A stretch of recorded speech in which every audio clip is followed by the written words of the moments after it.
This evening we have a rather involved situation, and therefore we had best explain as far as we can the difficulties in order that no false concepts develop as we proceed. The state of the study of atomism in ancient India is actually not clearly known. A number of factors have contributed to the dilemma. First, we are dealing with a language situation that is most complicated. And it is only possible for a few highly advanced Sanskrit scholars to really explore the depths of their own very complicated language. Up to now, this type of scholarship has been rare even in India. With the rise of the modern attitude toward knowledge, most Indian educators have definitely accepted or assumed the Western position. They are far more concerned with the advancement of modern scientific viewpoints than in digging into their own ancient literature.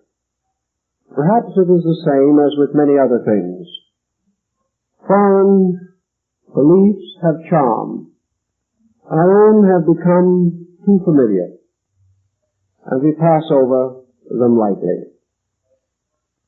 The question arises then, is there any actual proof of the existence of an atomic theory in ancient India? By ancient we mean now the period, for instance, of the Veda or of the early Upanishads. Here again, it is doubtful if a half a dozen living Hindus have actually explored this literature thoroughly. It just rests waiting for better times. Up to 25 years ago, even the average Hindu scholar would have denied the probability of material relating to this field of inquiry in the very early Indian literature. But within the last 10 years, certain doubts have arisen. And some Hindu writers have actually advanced the theory that atomism was known in the Vedic period, and that certain symbols, allegories, fables, legends, strange terms, not easily translated, or not even easily comprehended after the lapse of ages, may well refer to this particular field of inquiry. In any event, I would say that now we have no true evidence that the atomic theory was not known in ancient India. We have very little evidence that it was. We do, however, note a rising group of Orientalists who believe that there was a fairly well-integrated concept at a very early time.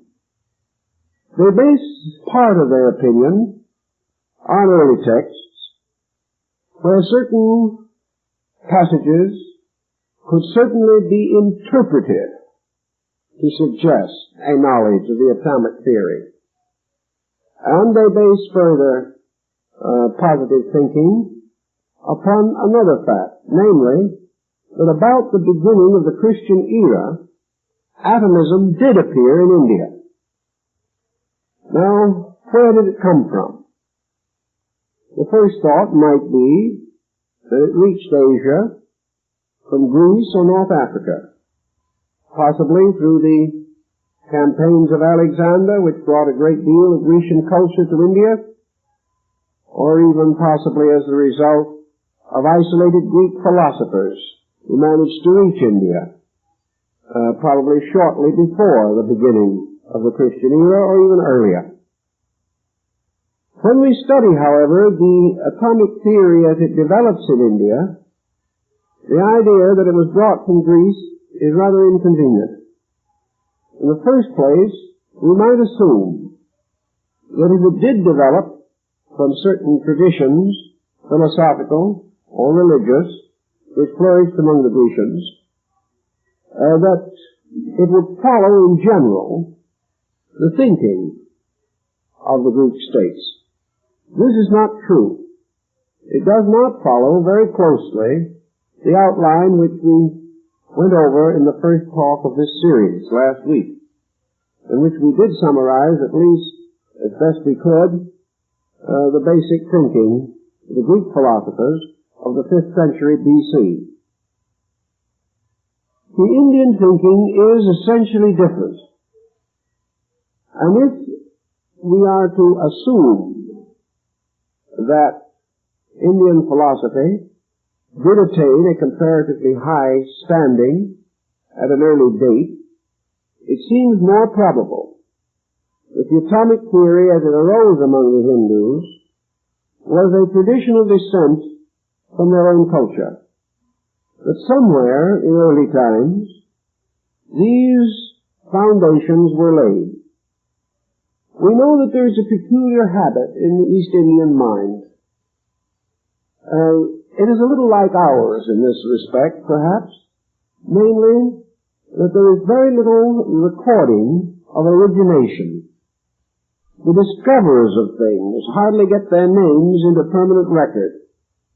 Some ancient Hindu who made a magnificent discovery is totally forgotten. His discoveries were not important to these people. That which was important was the gradual building up of tradition around a discovery. If a discovery stood for 500 years, and a positive school arose to disseminate that, then the founder of the school and his followers received the publicity. The original author did not. This was a usual process.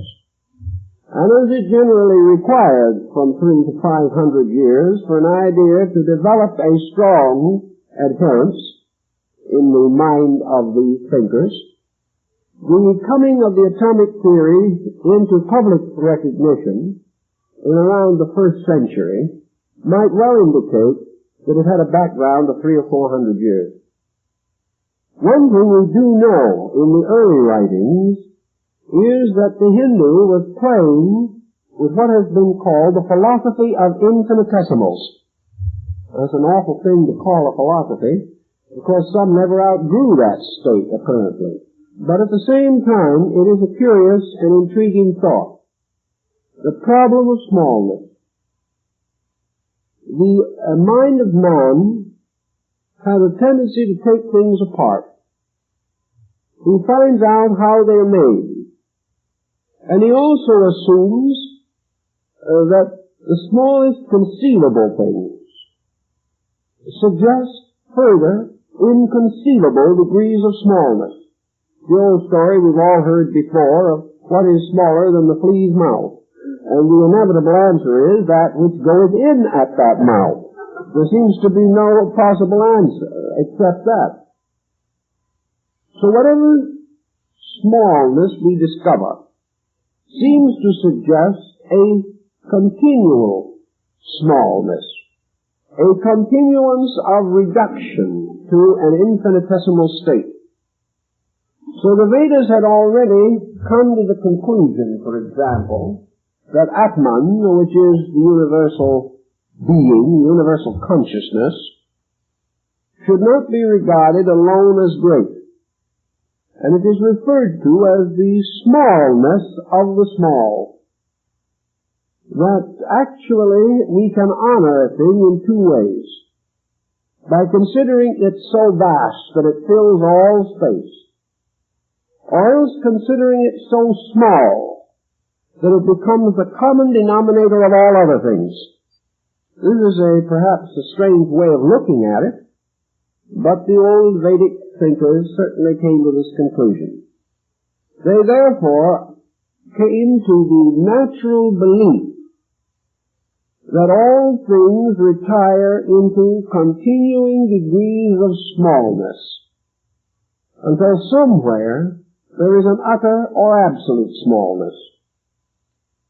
Now, having gone this far, they are not too far from the concept of atoms, because they did recognize a unit of smallness, but they worked with it essentially from a religious point of view.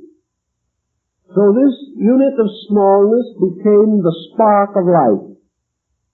It became the infinitely small unit of eternity. And to meet the next question that naturally arose, our ancient Aryan forebears began to speculate with the concept of relativity. They were not without some rather serious thinking on this. They said to themselves, when we say smallness, what do we really mean? Do we mean something that is really small?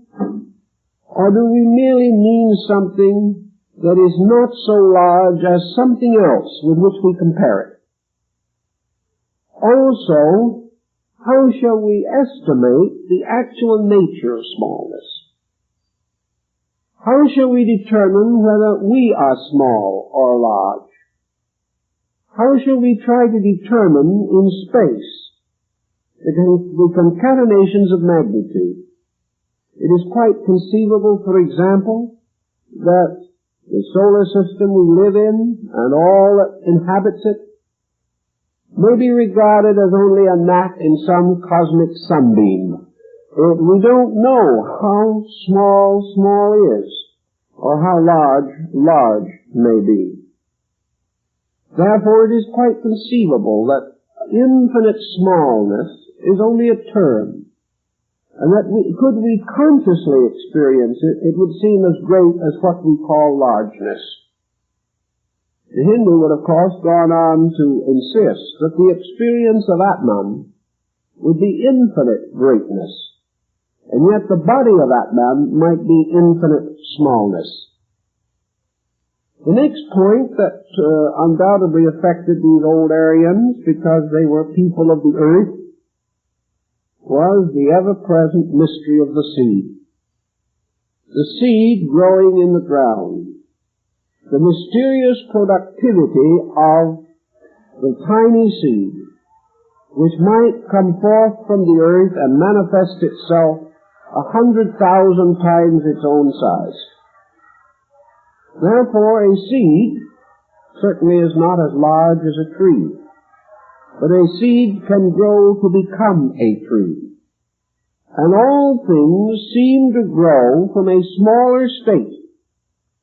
The plant grows from its seed into a complete plant, so that everywhere in the universe the principle of the seed seemed to suggest itself to our primordial ancestors. To them the idea seemed to be that the universe grew from the seed.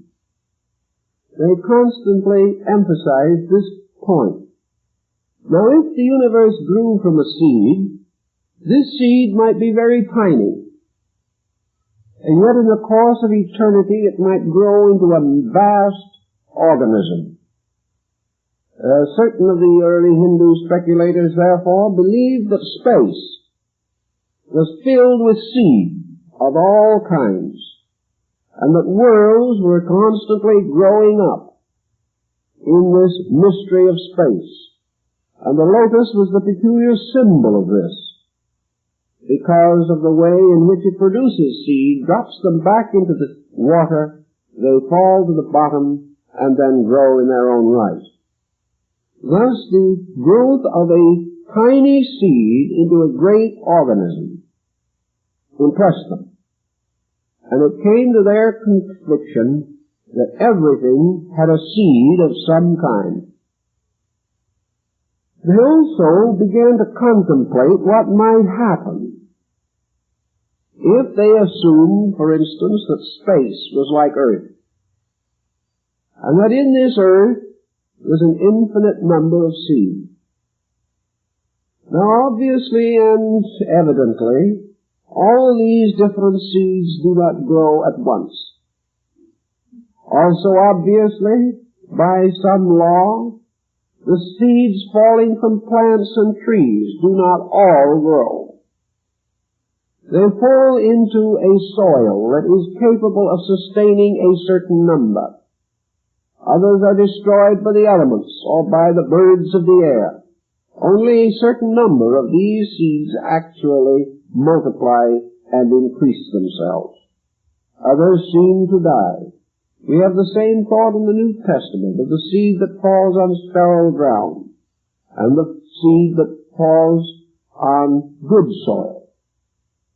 And this concept led the ancient people always in the direction of the idea that things had their roots somewhere, that these roots came from seeds of some kind. We are not too far from some of this thinking even at the present time.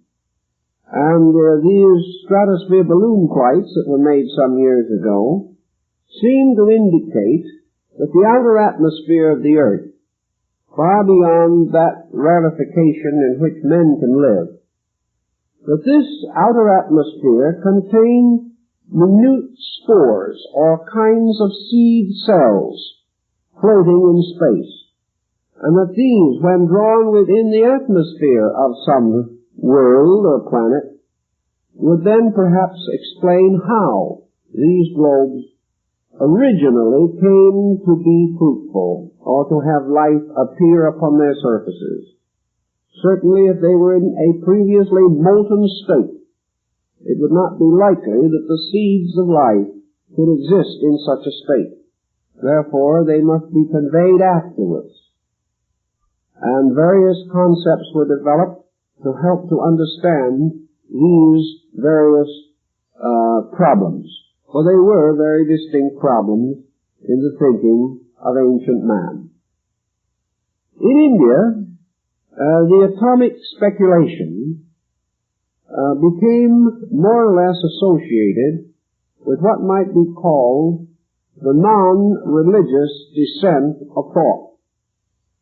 The religious systems shied clear of it, particularly the early ones, because they were essentially mystical, they were essentially non-scientific in their essential attitude. To them, science was merely a phase of a more important subject, the phase of religion. But India also produced, as did Greece and many other early nations, philosopher-scientists who even approached a rather definite degree of materialism in their thinking. There were both mystical and materialistic schools of philosophy in India.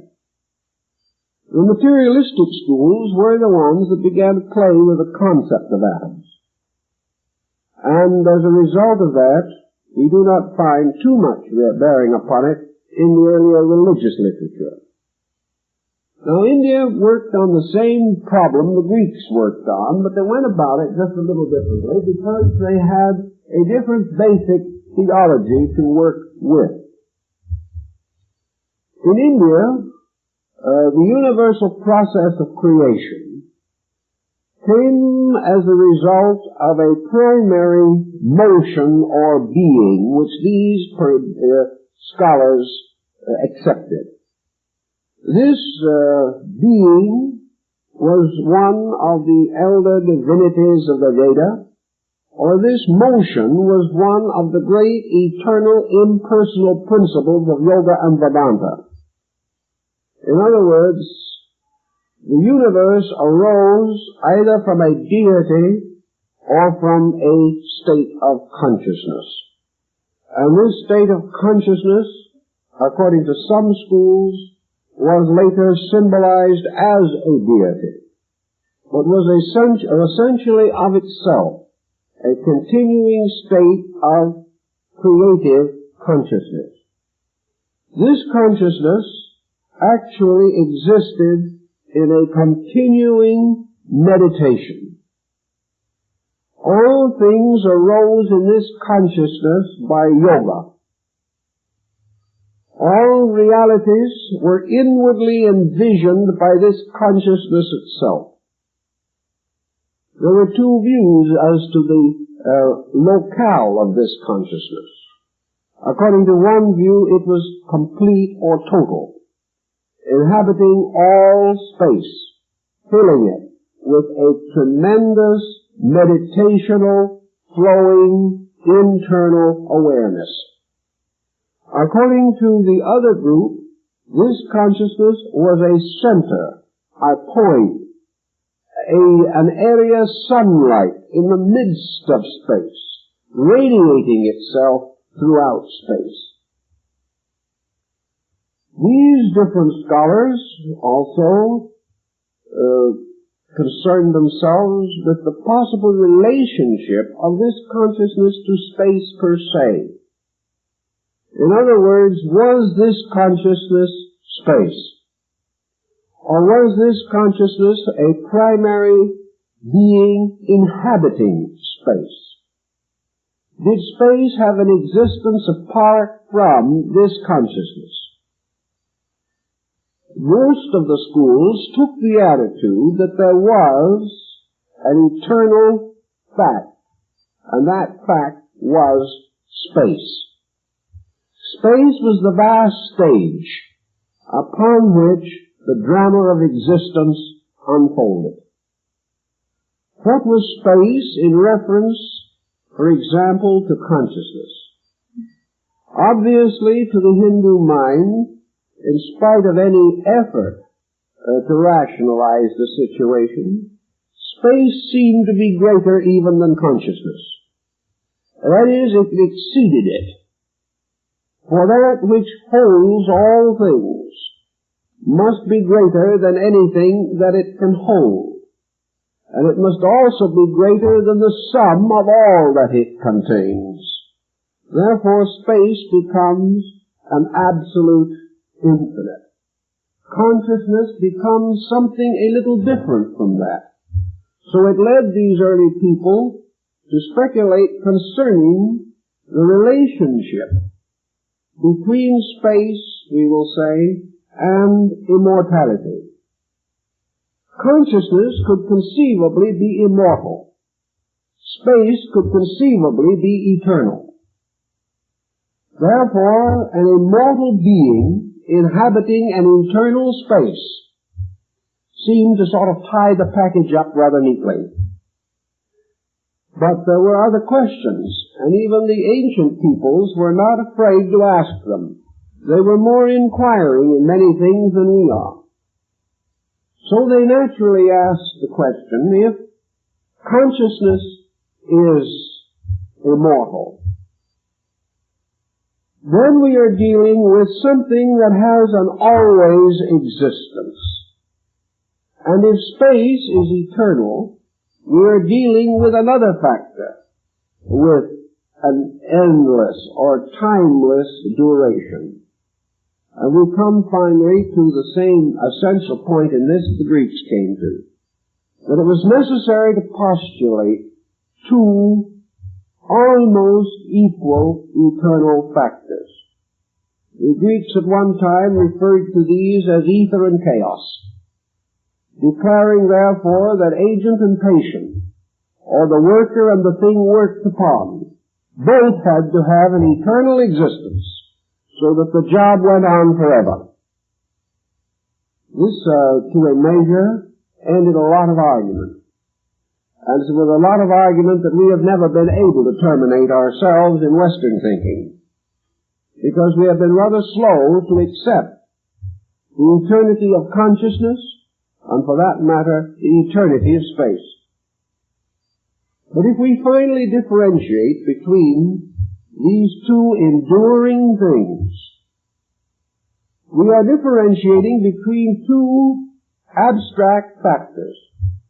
We are dealing with an absolute consciousness which we cannot define, and an absolute space which we cannot define. We are also dealing with, again, this problem of previous existence. was this internal consciousness at any time different from the way it is now? Did it come somewhere, or did it come from somewhere? Has this consciousness always inhabited the same distribution of space? Has it always had the same space allotment? To the East Indian thinker, this type of question suggested another point, namely that consciousness itself, having an eternal subsistence, coeval with space itself, that consciousness passed through conditions, but that these conditions in no way basically affected its relationship with space. In other words, creation to the Hindu was a periodic phenomenon. Creation was an objectification of consciousness. The disintegration of worlds, the final resolving of creation into chaos, was simply a gradual retiring of consciousness from an objective to a subjective state. Thus, to the Hindu thinking, the principle of consciousness had within it a certain tidal rhythm, a principle of patterned motion. And this motion of consciousness was not from place to place, but from state to state. Therefore, it was a kind of a fourth-dimensional motion. Thus, consciousness did not grow up. Consciousness, however, did have a rhythm in its own eternity. And like the tides of a great ocean, consciousness ebbed and flowed within the infinite area of space. And this ebbing and flowing resulted in the appearance and disappearance of creations. And this ebbing and flowing, which was the inhaling and exhaling of Brahma, corresponded in the meditation school to the internalization and externalization of consciousness. Thus, the Supreme Being, meditating upon creation, caused this creation to exist as a thought within its own nature. This being, having exhausted the meditation upon creation, having carried creation from its infinite beginning to its infinite end, ceased its meditation upon creation, and immediately the illusion of the world ceased. Now, the next natural problem that would arise from this is the nature of the consciousness which abides in space. How shall we understand its essential nature? Of what is it composed? How is it fashioned? Of what is it made?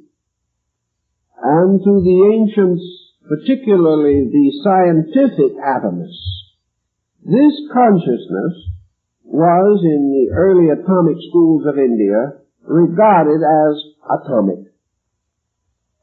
Therefore, deity is actually an atom. An atom of incredible and inconceivable power. When this atom retires into itself, it becomes the immeasurably small. When it emerges from itself, it becomes the inconceivably great. But the moment that it ceases to press itself outward into manifestation, it gradually retires again into itself. And in retiring into itself, it seems to retire into the infinitely small, becoming a seed less than a seed. Now, the parallel to this will be found in certain of the Vedanta concepts, and therefore we can do something with them. Let us now think in terms of consciousness meditation itself. The individual entering into the state of meditation, or into the state of deeper insight, experiences the gradual enlargement of internal, until this internal consumes him. And in the state of samadhi, this internal has become infinite. And by means of it, the individual identifies the experience of infinites in his own nature. As a being, he has ceased. In samadhi, his objectivity has ceased. And he stands upon the very brink of the extinction of consciousness itself. Yet approaching this, even this brink, he experiences a kind of mystical unfolding of himself. As one mystic expressed it, he suddenly beholds the universe within him, instead of being within the universe. Thus, by means of the meditative discipline, the subjective or internal life expands until it becomes more vast than the world, and no boundaries of time or space as we know them can contain it. And it threatens momentarily to burst through into total universality. Then, if the mood is changed, and gradually the meditating devotee begins to reintegrate upon the objective plane, this vastness of the internal diminishes, until finally objectivity as we know it, with its illusional sensory types of perception, close over this internal experience, and this tremendous power in man retires again to become the infinitely small. For in the average person, his own spiritual equation is infinitely small. It is so small that he cannot even find it. Yet under certain moods it expands. Under certain other moods it contracts. But in the maximum of his objective awareness, the internal or subjective awareness becomes merely a seed again, a tiny unit capable of an infinite manifestation. Thus the thinker in India, conceiving of the Atman atom, or conceiving of the eternal principle of all things as an atom, bestowed upon this atom an infinite vitality, an incredible absolute potential, and then conceived the unfolding of this potential into a potency or power.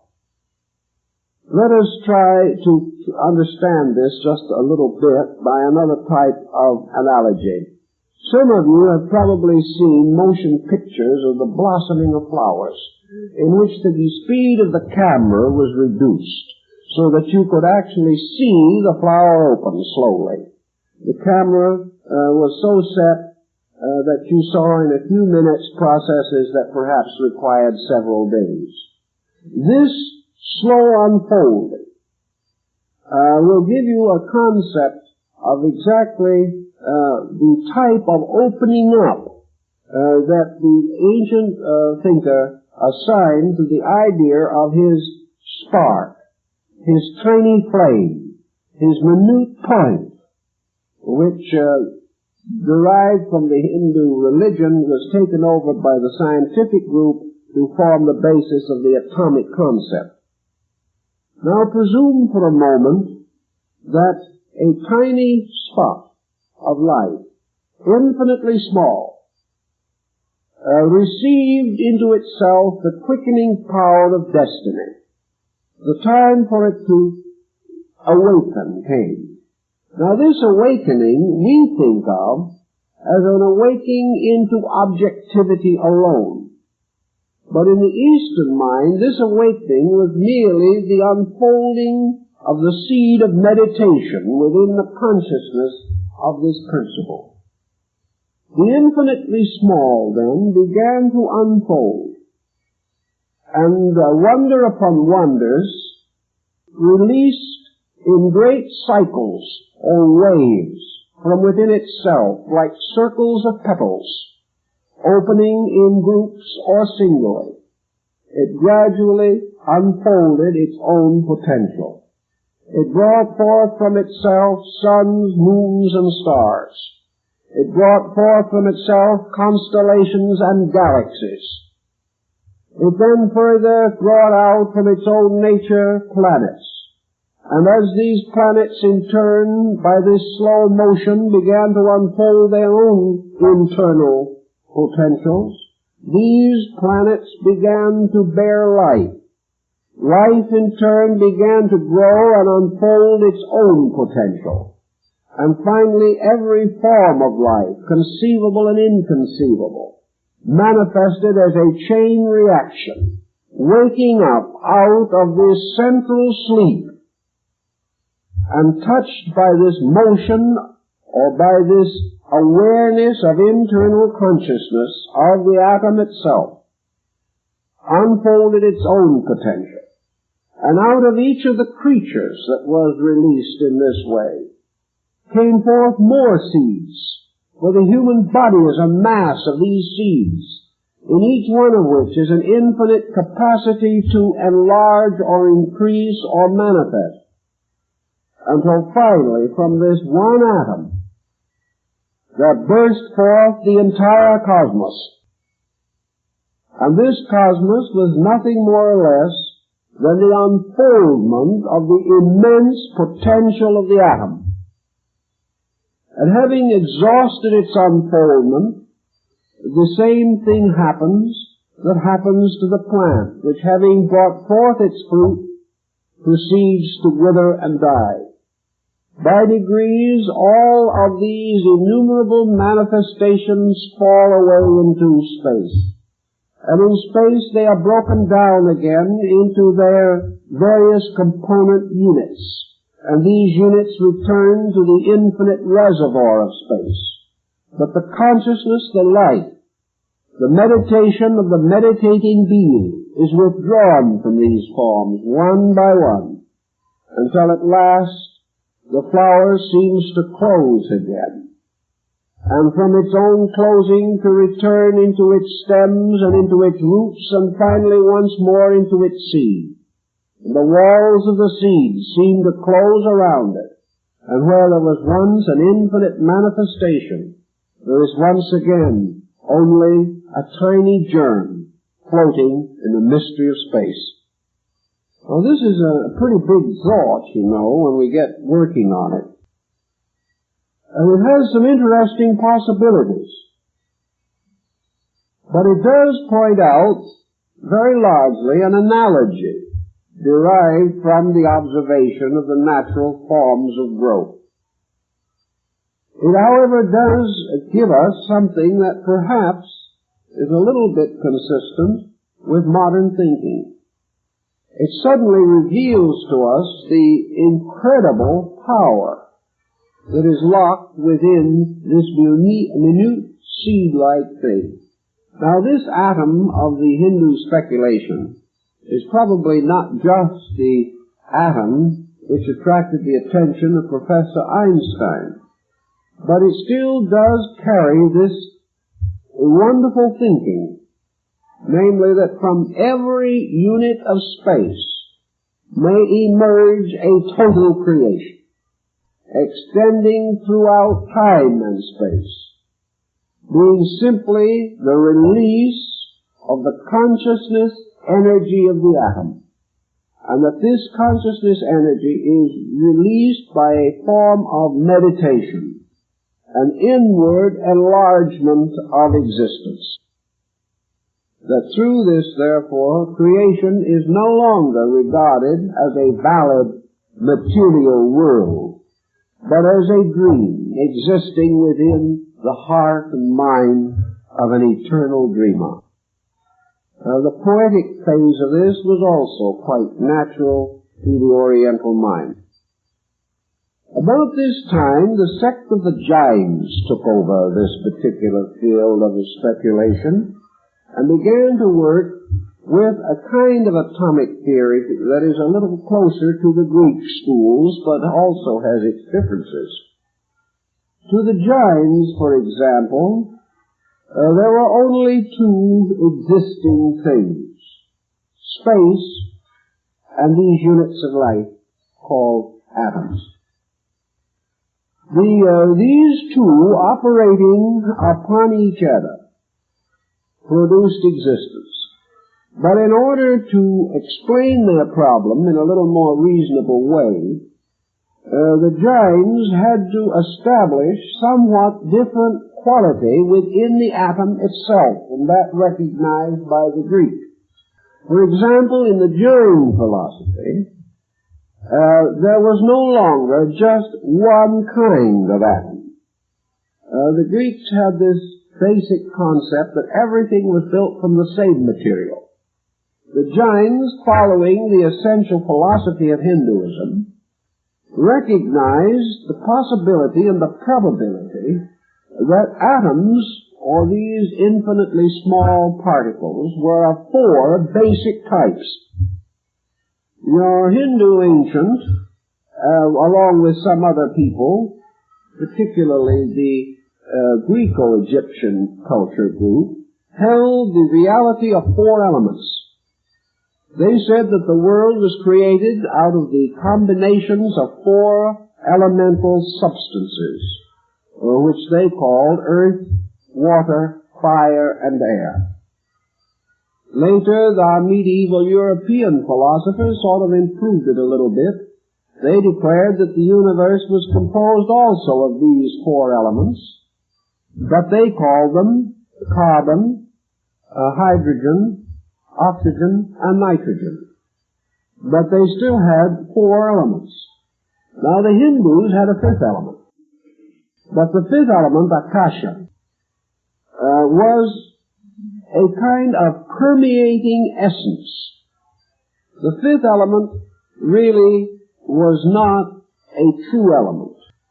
It was a kind of spiritual mist that was associated with life processes. The Hindus had essentially four elements. So when the Jains began to speculate with their atomic theory, they came to the conclusion that there were four basic kinds of elements and four basic kinds of atoms. Therefore, there was the earth or physical substance atom, the water atom, the fire atom, and as they called it, the wind atom. For to them, air in motion had to be something in motion. It could not be nothing in motion. It had to have a structure, a substance. Out of the four kinds of atoms, therefore, all forms were built up. To these people, atoms also had more definite shape qualities than among the Greeks. The Jains recognized several shapes of atoms, and they recognized in the rudimentary power of atoms the rudiment of color, the rudiment of sound, which later goes into the ragas of Indian music, the rudiment of flavor, the rudiment of odor, and various rudimentary principles. Therefore, when a group of atoms built up a form, this form not only had a body, but an odor. It not only had an odor, but it had a sound, or a tone equivalent, thinking much like that of Pythagoras. It also was true that these forms, built up out of atoms, had flavors, as an apple, which has a form, it has a color, you can taste it, and it has an odor that is peculiar to apples. To assure these propensities within things, the Jains held that the rudimentary substances from which these things were composed must also have these attributes. But these attributes were too minute in the atom itself to be discernible. Therefore, the atom contained the potential of certain characteristics and qualities, and they also laid down a principle that was later to be taken over by the Buddhistic atomists, who did their own peculiar little trick with it. But for the present moment, it is enough to simply say that each group of atoms had to create a response in the sensory areas of the skandhas in man, and that the only way in which a quality or attribute could be conveyed from the outer world through the sensory perceptions to the brain of man was that this form or this nature had to have an energy or a vital archetypal existence. In other words, it had to be something that could convey its own qualities to the individual. Now, in certain things, such as odor, we observe that this quality radiates from the object, so that it may be sensed at a considerable distance, whereas some of the other perceptions must approach it more immediately. So the Jains also went on to say that these minute units, which were atoms, were as units and atoms indivisible, but that any two atoms essentially dissimilar could unite, forming in space a vast number of pairs, that the natural tendency of atoms was to unite, but that this union was always according to opposing qualities. And it wasn't long, of course, before you could get into the concept of your sympathetic and antipathetical elements. For instance, a fire atom and a water atom would mingle because they were opposites. An earth atom and an air atom would mingle because they are opposites. Whereas certain other compounds would be indifferent of each other, therefore would not naturally mingle. But on the ground that we all notice, particularly in matrimony, that opposites attract each other, and sometimes never cease to be opposites, this particular attitude resulted atomically in the creation of dual atoms. Now the dual atom, like the single atom, remains invisible. The next act in the development of them is that these dual atoms form together into triads. A triad consisting of 3 pairs of atoms. The moment 3 pairs of atoms unite to form a triad, what is, to the Jain thinking, a conceivable form emerges into existence. In other words, the most minute thing that the human being can see is a unit of these 6 atomic structures. Now, the ability to see these, however, was also rather carefully analyzed by these ancient ones, and they came to the conclusion that without a certain internal extrasensory power, this compound still remained invisible, but that it was conceivable that it could be seen. Now, this meant that at a very early stage in their thinking, the Jains began to conceive that from the combinations of compounds, various forms could be built, in themselves compound beings. Thus, in the Jain philosophy, you some way sort of escape from one of the dilemmas of the Greeks, namely that all different things come entirely from the same thing, and the difference lies only in arrangement or number.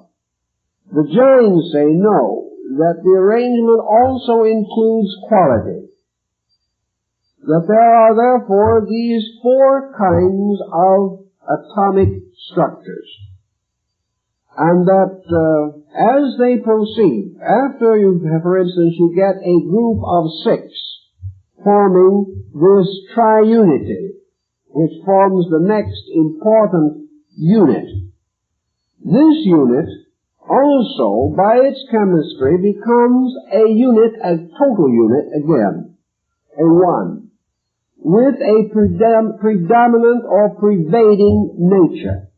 This unit, in turn, must attract its own unit opposite from the field of potential, and it draws to itself another group of 6, which have become a unit. And this process goes on. And in the course of building up this chemistry, the problem of similar and dissimilar is met by the fact that gradually the composition of the accumulating structure by the law of opposites ultimately becomes so complicated that it can draw all of the 4 elements into itself in some cases. In other cases, it does not do so. For example, to the Jain, for instance, the element of water, all of the oceans, rivers, seas, and rains of the earth, are the result of the gradually building up of only a small group of units. The fire-water combination alone infinitely multiplying itself. In the case of the element of fire, which seems to be the same general polarity, but represents the opposite group, also your fire-water groups have to form the element of fire. But in the course of time, or in the course of the infinite mingling and blending of these atomic structures, one has come to dominate the other. If humidity dominates, the element remains water. If heat begins to dominate, it dries up the water and you have fire. Now, all of the simple elements that we know are therefore composed of the most simple compounds. The most complex pattern we know is man himself, and in his nature all of the elemental principles have become involved. And in the building up of his atomic structure, a whole group of atoms have been brought in to form various structures, organs, and various tissues. All of them, however, built gradually from the accumulating of these units of 6 until finally the whole compound is assembled. Now the Jains go a little further, and they take on the concept that when these atoms form these various patterns, that these atoms in a mysterious way seem to be ensouled by a connective or a power that radiates from themselves, or not necessarily radiates, it emerges from themselves. Now, for instance, if you have a set of 6 of these 3 pairs making a unit, you have not only an outer unit of the 6, but you have a kind of inner unit, because to this unity of the 6 atomic forms is added a series of subtle unities of qualities within these forms, with the result that the akasha, or 5th element, is released, because the 5th element is a principle which is a binder in all of them. And it is this binder which is always released whenever a set of 6 atoms unite. And from this binder, emerges that part of man which is not body, but which has no tangible existence apart from body. For from the Akasha principle is gradually unfolded the internal psychic life of the individual. The soul, therefore, has a certain existence in the more subtle phases of the atom. Now let's try and explain that a little more simply. The form of the atom, united, creates structure. But the atom also has a flavor. It has a color. It has a sound. It has a scent emanating from it. Therefore, these other qualities, which are not directly involved in the physical structure that is built up, result in the building up of the sensory structure which is capable of perceiving these attributes, because it is essentially composed of them. Thus the atom has within it what you might broadly term a psychic nature, which also combines to form a composite psychic entity at the same time that it forms a physical unit. This building up of continual psychic entity through all these compounds, in which perhaps ultimately billions of these atoms unite, all this time the psychic compound is also building up from this union, so that your form becomes an external body and an internal integration of qualities. At any given time, this internal integration of qualities bestows characteristic, bestows temperament, bestows emotional quality, anything that is not pertaining to the form itself. Now, this unit that is built up to the Hindus, for example, the primary units were not perhaps what we call molecules, but they might be a little like them. So we have another Jain concept, namely that the atom is to the molecule what the soul is to the body in man. That always the minute particles carry the overtone, or the upper part of things, or the upper qualities of things. And always the units which compose consciousness are finer or smaller than the units which compose matter. And a certain number of matter units, forming a pattern, release the smaller element units which are contained within the atomic structure. And this gives the Jain another definition, namely, that while an atom theoretically cannot be destroyed, the atom can and does have parts. Now this is what the Greeks were not so sure of. They didn't like to think that the atom had parts. They thought it was indivisible. The Jain said, yes, it is indivisible, but it does have parts. These parts exist within it, but cannot be divided from it. But these parts, in the aggregations of atoms, also exercise their own aggregate qualities. About the year 600 BC, Buddhism appeared in India. And we hear a great deal about Buddhism today.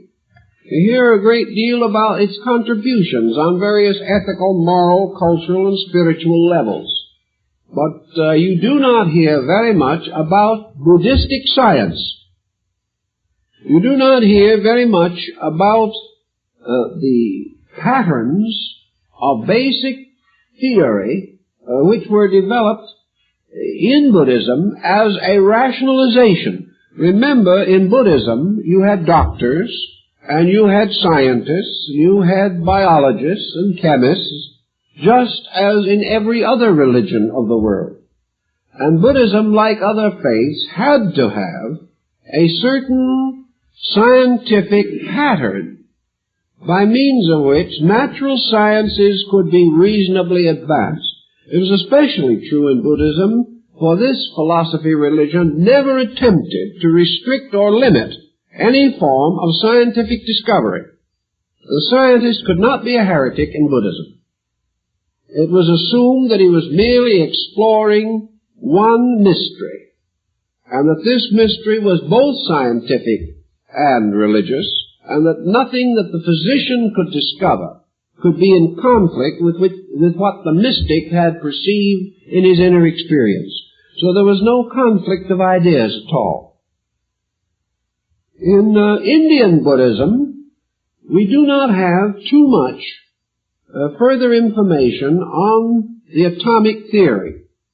It will be probably found in time, however, that as Buddhism was essentially reformed Hinduism, that the basic ideas that were dominant in Indian thinking did affect Buddhism, just as the basic ideas of Jewish and North African thinking did affect Christianity, so that the principles remain comparatively the same. When Northern Buddhism broke away about the beginning of the Christian era and moved north, we find immediately in the great vehicle, or the Pure Land sect, the coming forth of a clear statement of atomic thought. But we do not have it until that time, which would place it about the 1st or 2nd century. Much of the opinion or doctrine bearing upon this subject was preserved, recorded, and taught in Tibet. And in the great monastery libraries at Lhasa and Tashilampu were important collections of early Buddhist works which included contemplations upon the nature and structure of atoms. This is no metaphysical hearsay. This is known to be so. This particular type of research must, of course, be made to fit into Buddhist philosophy, and here was a kind of a little rub. Because, as you remember, the Buddhists did not basically believe in the reality of matter. This kind of creates complication. To them, the universe is a sort of area of illusion. The universe exists only because of certain psychic experiences of man. That is, the universe as far as man is concerned in it. The universe, therefore, is not eternal. Let us put it that way. In Buddhism, the universe is the child of necessity. The universe exists with all its laws because creatures exist who try to be lawless. And if man keeps the law itself falls into mystery and is never seen again. Laws are for those who break them. Worlds are for those who have not learned to live without them. That is the essential principle. Therefore, it would not be conceivable to the Buddhist that the atom could be an absolute abstract reality. The atom, therefore, had to be some kind of a structure partaking in and of the illusion of existence. The atom, therefore, also had to be something which exists for a time and then does not exist anymore. This idea that we have of the eternity of time and space and substance, these ideas were foreign to the Buddhist thinker. Buddha never denied that man had a body, but he denies the essential reality of that body. Buddha did not say we did not have a house to live in. He did not believe in the non-reality of matter in the sense that we look at something, see it, and it isn't there. That was not his concept at all. What he believed in was the non-essentialness of these things. They exist because man exists in a certain state. If man, for example, lived in a different dimension of consciousness, a house would be no good to him.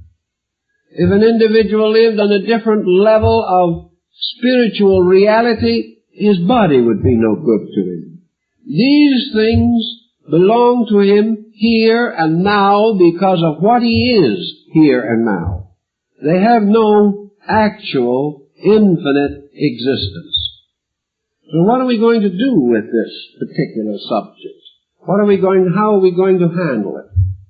The answer to the Buddhist thinking seemed to be that your atom was the basic unit of the power of cognition.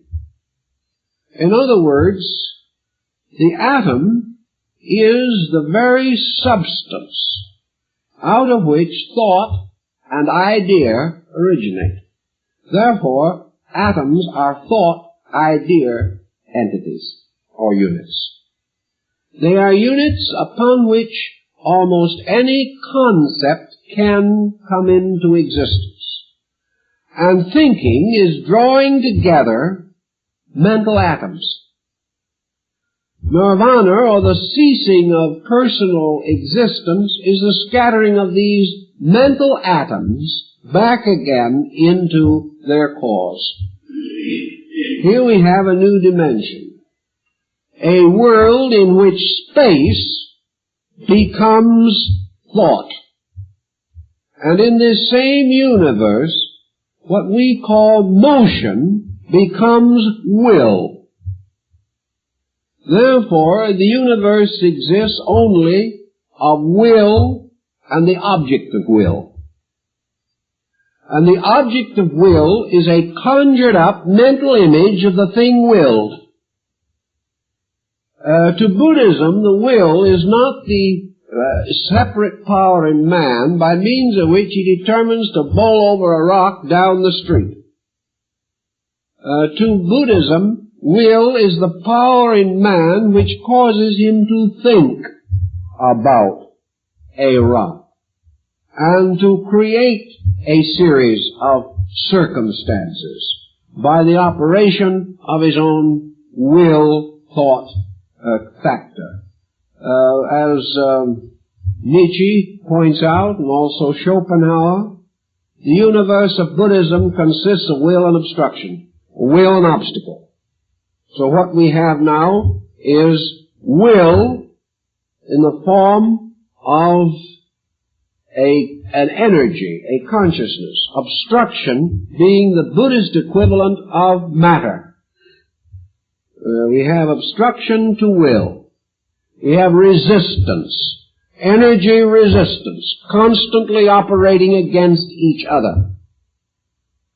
Energy is made up of one kind of atoms. Resistance is made up of the other kind of atoms. So, you have your will atom and your resistance atom. Now, what is essentially the difference between will and resistance? Essentially, the difference between will and thought. Because thought always is resistance. A new idea is resisted to the bitter end. We invite it to outgrow a fault. We resist it to the bitter end. I don't mean the fault, I mean the invitation to overcome it. So in Buddhism, you have will as a motion. But this is a motion moving something that has an existence. It is moving against something else. And it is moving, therefore, against the opposite of itself. Now, this brings another interesting phase of Buddhist atomism, as actually taught in Tibet. Namely, that there are, therefore, psychic mental atoms. These psychic mental atoms we call selves. And every self is a psychic mental atom. The self, by means of its various processes, builds up. the union of the atoms which have the self principle in them results in the gradual building up of a body which has a self in it, the compound body being always equaled by the internal compound of the self element. So form and self build up together. And the more the pattern of the body looks like a human being, the more the self in that body acts like a human being. Until we finally get the human aggregate, and it is then motivated by the human self-energy. Now the self is composed of atoms, of which the greatest of them are the 5 groups of the skandhas. The skandhas simply being the faculties, or attributes by means of which we function in various sensory levels of awareness. We are aware because the atom of awareness in us is aware of the atomic structure of other things. It's always struggle in the level of atoms. Now, both the Hindus and later, particularly the Buddhists, worked in a nice moral principle into this thing, which I think is rather quaint and unique. Atoms now not only have color, taste, shape, but atoms now have the potentials of good and evil. In Buddhism, atoms are moral entities. The fact that we cannot conceive them as moral, the fact that their lives are so minute that we would hardly like to assume that they have mentality or anything of that nature, Buddhism tosses this aside with a gesture on the simple grounds that our natural tendency to think that nothing is intelligent but ourselves is a pure case of egotism. Actually, the atom has intelligence. If it did not, then no aggregate of atoms could be intelligent. The only way you can escape this is to assume an intelligence apart from the atom. The moment you do this, you're back in deism again, which your scientist doesn't like very well either. Either the atom has a soul, or the atom is an soul. And Buddhism prefers the fact that the atom is a creature with a psychic life, just as the Jains assumed that it was a creature with color and number and form and taste and flavor and these things. So now we have atoms that contain within themselves the potentials of good and evil. So that in all creatures that are composed out of atoms there is conflict. The conflict being the psychic conflict in the atoms themselves. And the reason why conflict is so difficult to overcome is because it is in itself inherent in the very structure of things. As a result, however, of the fact that atoms have this quality, they also have the power of attracting and repulsing other atoms with the same or opposing qualities. Now, according to Buddhism, all action, all conduct, all thought, and all emotion exercises a magnetic force, and everything that we think, everything that we do, every plot, scheme, and strategy that moves through us, every condition of consciousness draws atoms, draws them from space around us. And out of these atoms is created a vehicle which is called the karma body. Now this is a phase of the subject which probably hasn't been tossed around much lately in the West. But karma is also an atomic structure. These karmic atoms drawn into the complex of the human life therefore represent all types of condition drawn by attitude. An individual, for example, is by nature stubborn. By career, he improves it. And by the time he is 60 or 65 years old, he is a monument to stubbornness. Now, the fact that stubbornness has grown in him simply means that its atomic structure has built up. And while we do not think of stubbornness as a being, Buddhism thinks of it as a condition or a state. And Buddhism says, actually, no condition can be a non-existing thing. A thing either exists or it doesn't. If a condition exists, if an attitude exists, if an impulse exists, then it must be composed of material by which existence is possible. If your thought does not have some kind of an existence, it is not a thought. Perhaps we could explain some of these matters by our concept of vibration. But to these other people, vibration would be simply another term for atomic arrangement, or the vitalizing and activating of atomic structures. So hate is a mass of hate atoms. If you draw more of them, the hate structure grows by increased vitality. Love is a group of atoms. Now this solves something we've all been worrying about for a long, long time.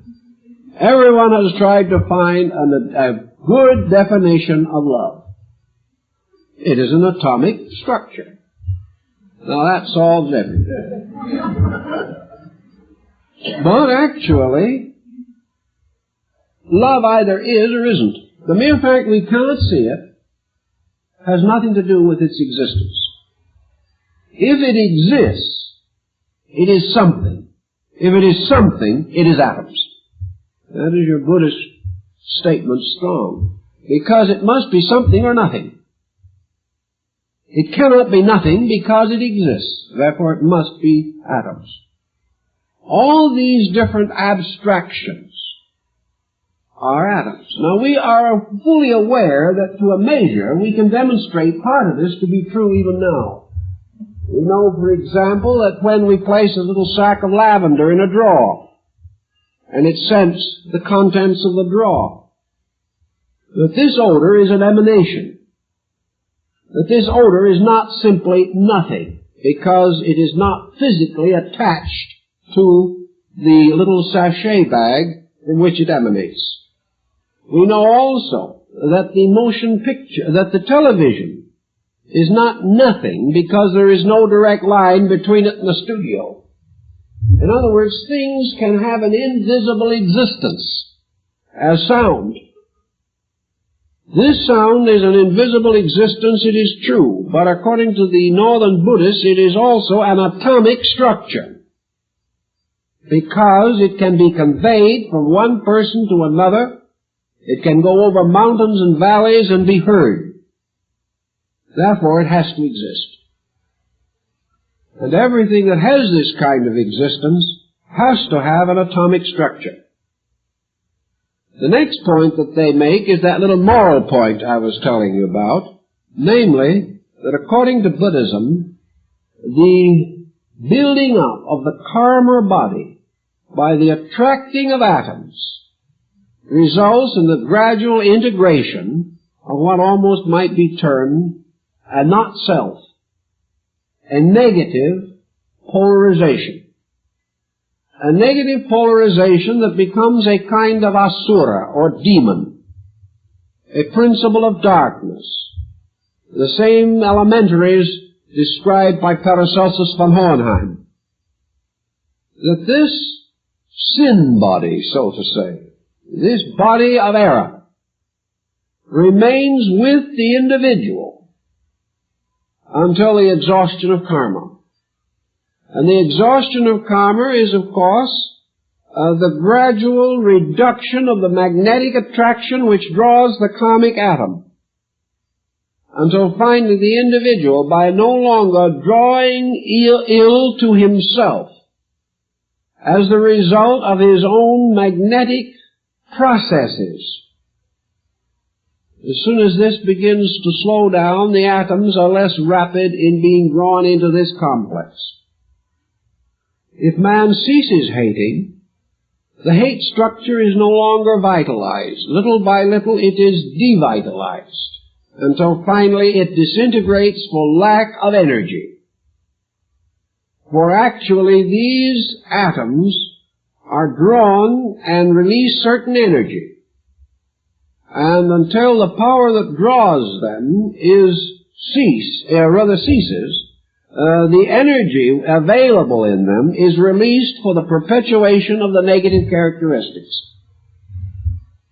Now, Buddhism also, working on this principle, comes along with another very interesting angle. And that is that beyond man, there is a series of states. There is the state of the arhat, the individual who has entered upon the path of renunciation. There is the state of the bodhisattva in the northern school, the being that stands practically upon the brink of eternal realization.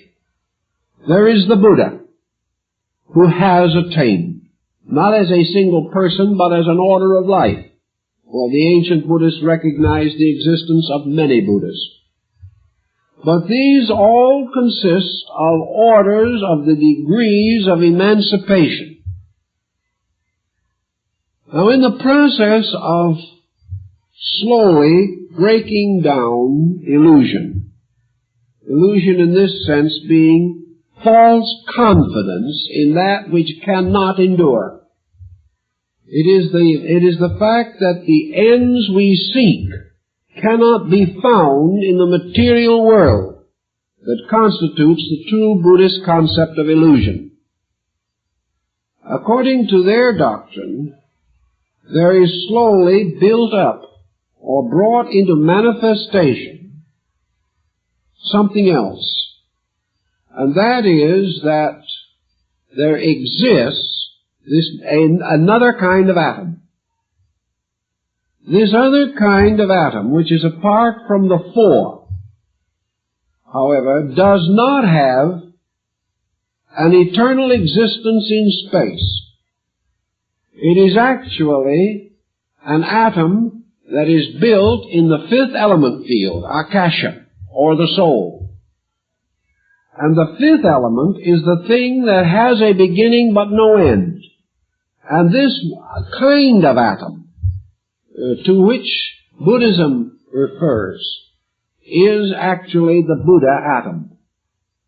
This gradually develops or manifests. And according to Buddhism, this becomes the secret of how atoms begin. Namely, that atoms all have their beginning in an infinite concatenation of time through infinite time and space.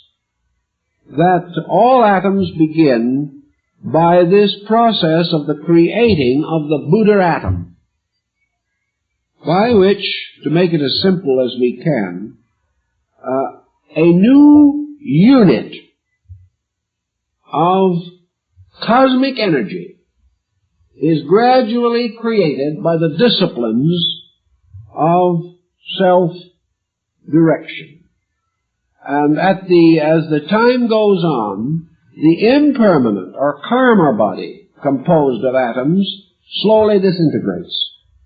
And at the final edge of nirvana, at the very end of things, a different kind of atom comes into existence, and this atom takes over. This atom is infinite life. This atom is something we cannot conceive of at the present time, but it is the one real type of atom that does exist, and it is not involved in creation at all.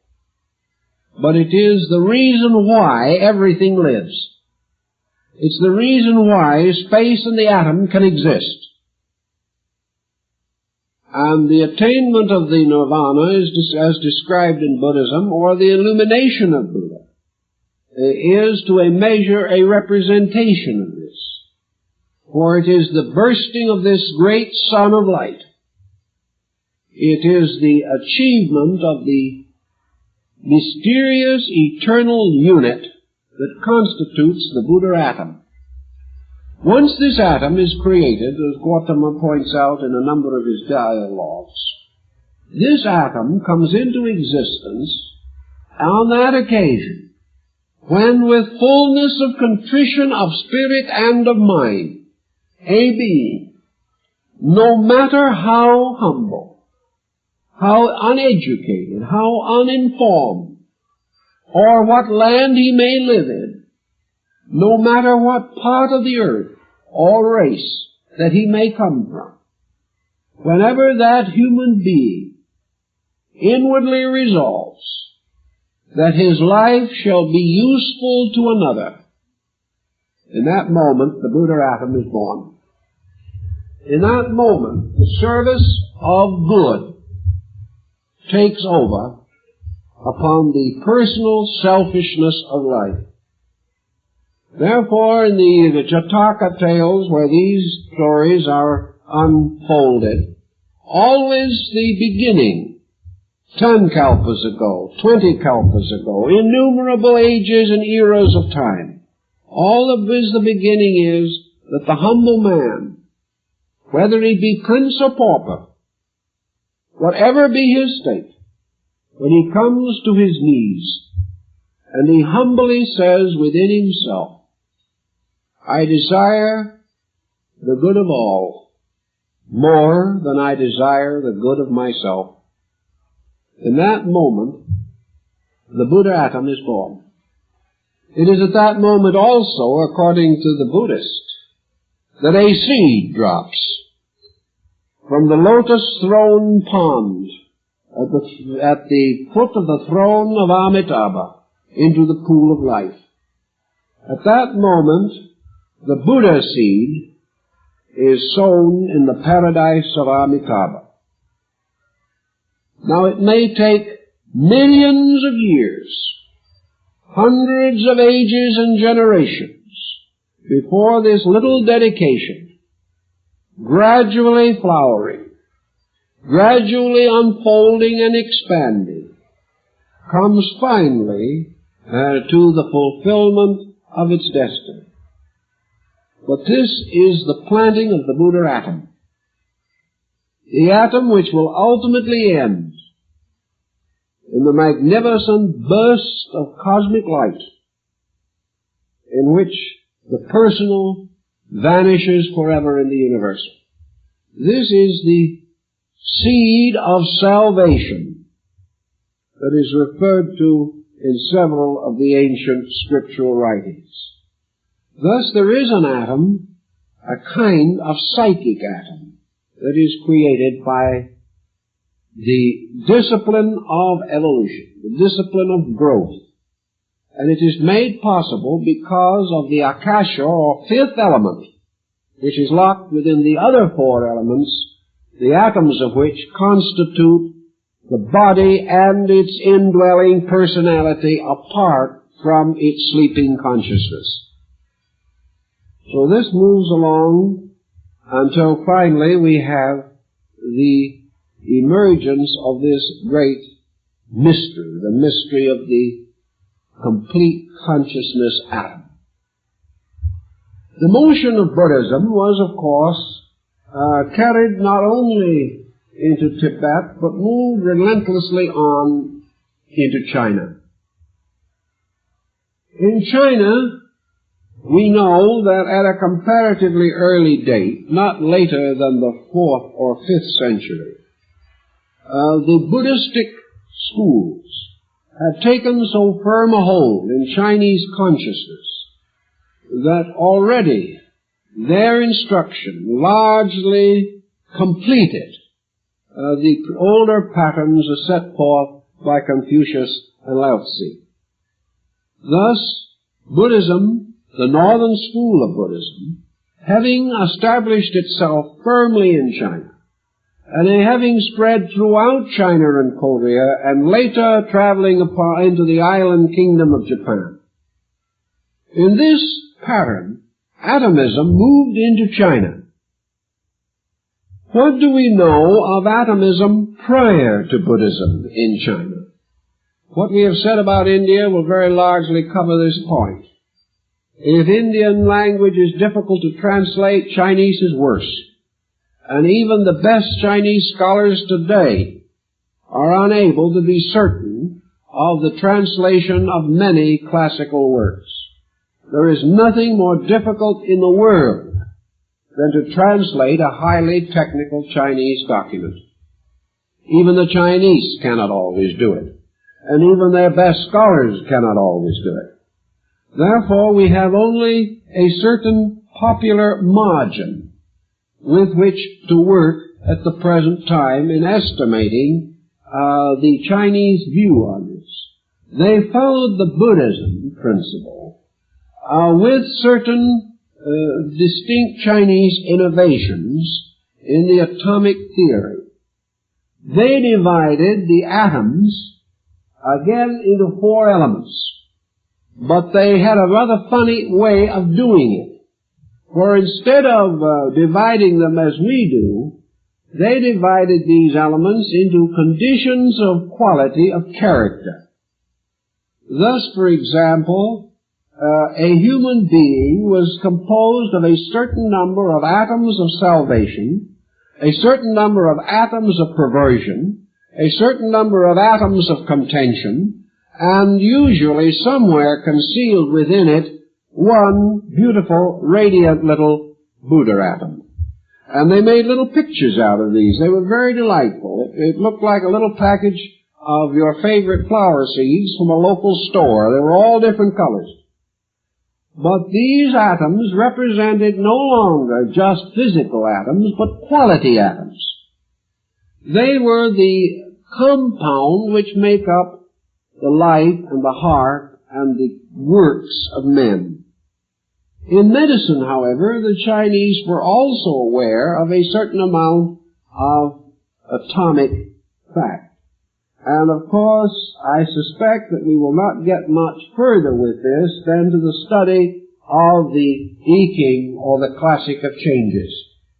This mysterious book, which is said to me the most wonderful book in all the world, makes, of course, a series of diagrams called essentially trigrams.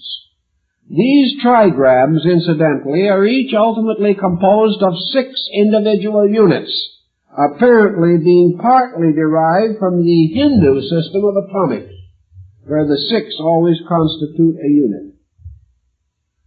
In the Classic of Changes, 2 marks stand out: the full line and the broken line. And upon this, the entire theory of Chinese ancient philosophy is built.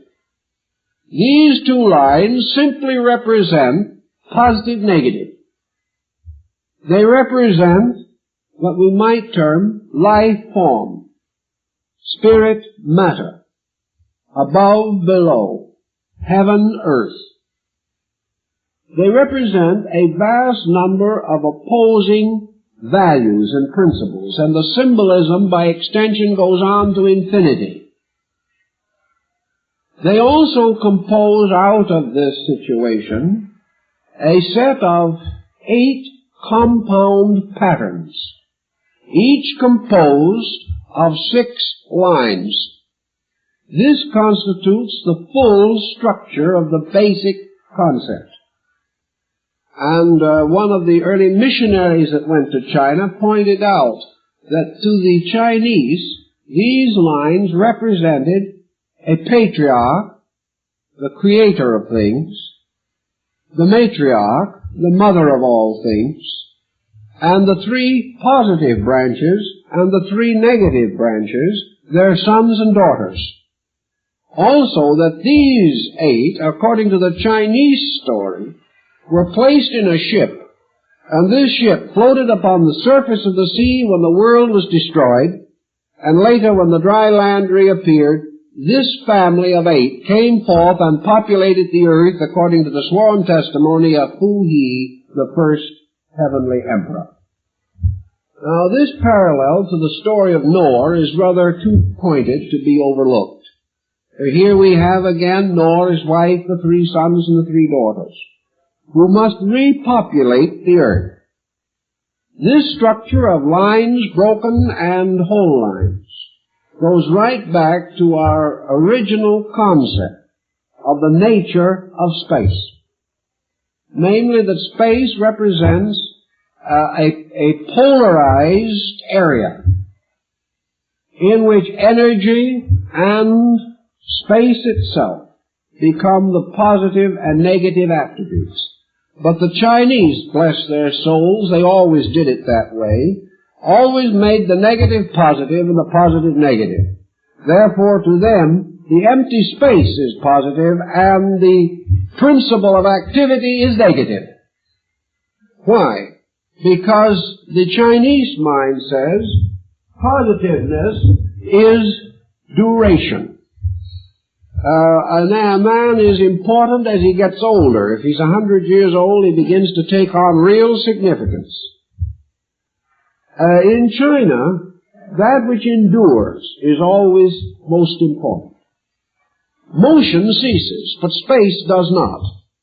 Motion is restricted. Space is everywhere. Obviously, space is the more important. And the mere fact that it is empty doesn't make the slightest bit of difference. Whether it is full or empty, it is a totality, and a totality eternal, inevitable, and immutable has the first distinction. Now in China, as we say, there have been 3 great systems of philosophy operating. And as a result of that, we are bound to find in their various speculations a mixture of beliefs. So we have the broken and the whole line, representing the receptive principle and the objective principle. And these two continually producing patterns or compounds. This, in turn, requires to the Chinese, however, the preservation of the concept of heaven. And heaven in this case was not only superiority and space, but heaven was also a spiritual factor. So in your Chinese atomism, you have motion, you have space. You have atoms, you have vacuum. You have these two balanced polarities. But in China, you have heaven ordaining all of the motions of atom in space or in vacuum. Therefore, heaven becomes more than the positive atom. Heaven becomes the lord of atoms. And China frankly acknowledges the existence of a power superior to the power of the atom. It does not, however, insist that this power is separate from the atom, but declares that the atom has 2 parts. Its outer part corresponding to earth, and its inner part corresponding to heaven. Therefore, the atoms can have their own heaven and earth. The atom contains both God and nature. The atom contains both motion and silence, or stillness. The atom contains both power and space. For each atom also possesses its space allotment. These atoms are, as in India and among the Buddhists, seminal or seed-like. But from the accumulation of these atoms, all structures are formed. But the Chinese, with their natural love of everything that is artistic, have created a concept that the universe is assembled by the sheer artistry of law.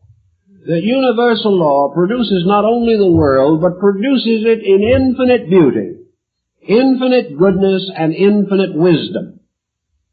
It is all these things because it consists of heaven moving through form. And we find the same thought very largely contained in the Tao Te King of Lao Tzu. It is motion moving in space, an infinite rhythm. And that which moves is only motion because it moves something. Pure motion in a vacuum could not be known. But motion causing atoms to dance can be known. Motion moving these atoms, both internally and externally, causes each atom to be suspended between heaven and space. The heaven above moves the atom. The space below contains the atom. The heaven and earth in the atom result in its equilibrium, or its suspension, because it contains both principles. And heaven and earth in the atom are the promise of man. For man is the unfoldment of the atom. In Chinese philosophy, all forms of nature are unfolding. And all forms of nature are unfolding their heaven quality and their earth quality. And they are binding heaven and earth together by an equilibrium. And this equilibrium is man, being an embodiment of the principle of reason. And reason is a kind of spindle by means of which heaven and earth are united. For reason contains the will of heaven and the simple wisdom of the earth. So in Chinese philosophy, the Hindu and Buddhistic principles both come into play. But they also develop one unique principle of their own. And that is the recognition that not only is the atom dancing in the midst of infinity, but that infinity is also within the atom. That the atom is a kind of a door. And if you could step through that door from this world to the world within the atom, you would step out of a very little house into an inconceivable mansion. For that which is locked within the atom, because we are no longer worried with size, dimension, time, place, and these other boundaries which we have arbitrarily placed upon principles. That actually, if we could step through the atom, we would step from the darkness and insecurity and uncertainty of a very tiny world into a luminous world of energies, into an inconceivable region of powers and forces. And in this stepping through, we would therefore move into a new dimension of heaven and earth. And we would see an earth of infinite magnitude and a heaven of infinite power. And we would realize that the atom suspended between the two and more or less partaking of both is the most rudimentary compound, and that it is this compound that makes man possible. It is this compound that brings forth the birds, the bees, and the trees, and the flowers, but it also finally brings forth from its own potential its own equilibrium power. And that equilibrium power is man. For it is man who must reconcile heaven and earth. It is also man who must sometime learn to use and not abuse the deep, mysterious power that is locked within the mystery of the atom. Time's up.